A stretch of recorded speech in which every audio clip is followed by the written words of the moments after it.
Health Minister Jennifer Carroll MacNeill was forced to defend not buying enhanced flu vaccines for the over 65s to the leaders of the government. Fionn Sheehan reports that the move came amid tensions in the Cabinet over the decision as flu surges across Ireland ahead of Christmas. Tánaiste Simon Harris was critical of the position during a Cabinet meeting that took place 2 weeks ago and wanted an explanation. The Fine Gael leader's comments were viewed within the coalition as a dig at the Health Minister, who is also his party colleague.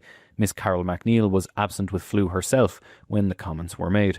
A detailed memo from the Chief Medical Officer was later sent to Taoiseach Micheál Martin and the Tánaiste, setting out the detailed scientific rationale behind the decision. The reasoning was a mixture of a lack of evidence of additional protection and the cost-effectiveness of the enhanced vaccine. Chief Medical Officer Professor Mary Horgan also explained that decisions on what vaccine to go for are taken early in the year to ensure adequate stocks are in place. She also noted that increased spending in one area could impact the provision of other health technologies and treatments within the healthcare system.